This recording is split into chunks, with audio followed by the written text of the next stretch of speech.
अस्सलाम वालेकुम स्टूडेंट्स, कैसे हैं आप सब लोग। Welcome to my channel.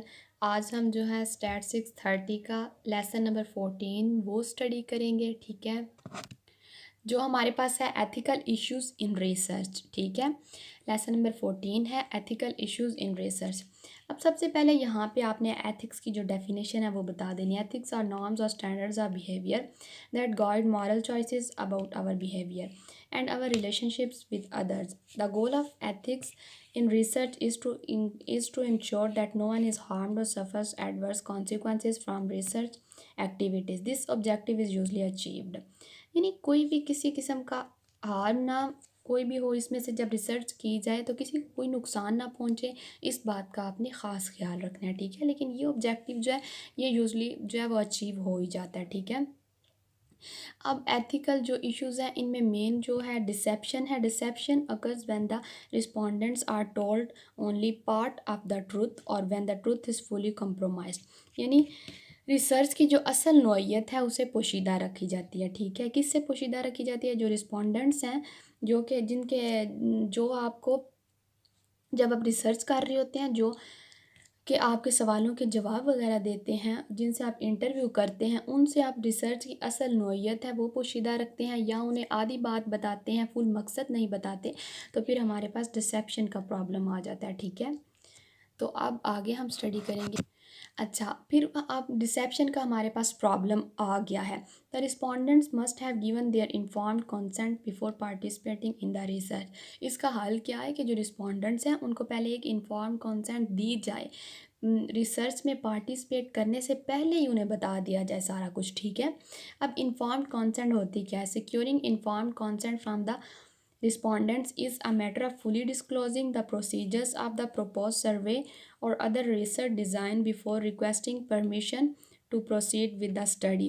यानी जो हम स्टडी करने लगे उससे पहले उन्हें सारा इस जो स्टडी करने लगे इसका मकसद, इसका जो सारा प्रोसीजर है, इस सब के बारे में आगाह करना, इसे इन्फॉर्म्ड कंसेंट कहते हैं। ठीक है, और डिसेप्शन का जो है उस मसले से बचने के लिए ये आपने ज़रूर करना है ताकि जो एथिक्स हैं उनका ख्याल रखा जाए। ठीक है, लेकिन in situations where respondents are intentionally और accidentally deceived they should be डीब्रीफ्ड।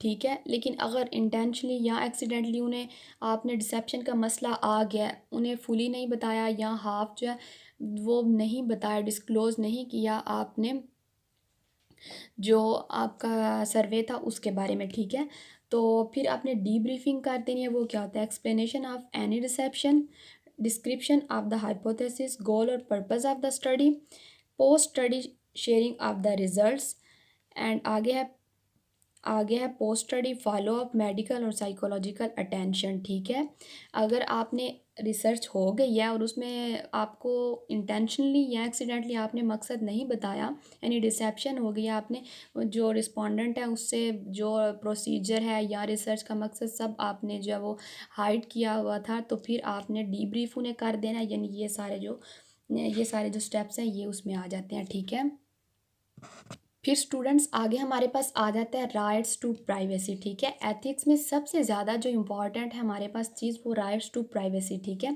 All individuals have right to privacy. ठीक है, and the researchers must respect that right. जो रिसर्चर हैं उन्होंने ये राइट ज़रूर, जो इंडिविजुअल्स हैं जो पार्टिसिपेट कर रहे हैं उनकी प्राइवेसी का ख़ास ख्याल रखना है। ठीक है, the privacy guarantee is important not only to retain validity of the research but also to protect respondents. ठीक है, सिर्फ हमारी रिसर्च के लिए नहीं बल्कि रिस्पोंडेंट्स जो हैं उनकी भी प्रोटेक्शन के लिए ज़रूरी है ये जो राइट टू प्राइवेसी है। ठीक है, अ राइट टू प्राइवेसी ये है क्या? Means that one has the right to refuse to be interviewed. यानी अगर आप इंटरव्यू ले रहे हैं तो वो कह सकता है कि मैंने नहीं देना। वो स्टार्टिंग में कह सकता है या वो मिड में भी कह सकता है। अगर उसे आपका नहीं पसंद आ रहा कोई तो वो रिफ्यूज़ कर सकता है। और refuse to answer any question in an interview, यानी इंटरव्यू दे रहा है, अगर कोई क्वेश्चन ऐसा है उसे पसंद नहीं तो वो रिफ्यूज़ कर सकता है। ज़रूरी नहीं है कि वो उसने सारे जो है वो आंसर करने हैं। ठीक है, अब राइट्स टू प्राइवेसी हो गया, देन प्राइवेसी है क्या ये आपने स्टडी कर लेना है।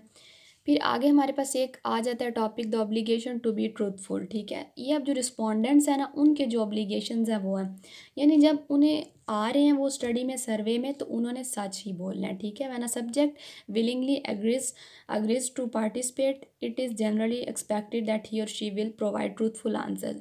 ये तो एक जनरल बात है, और अगर वो सही आंसर देंगे तभी जो स्टडी है वो आपकी सही हो पाएगी, ठीक है। आगे हमारे पास टॉपिक आ जाता है एथिक्स एंड स्पॉन्सर।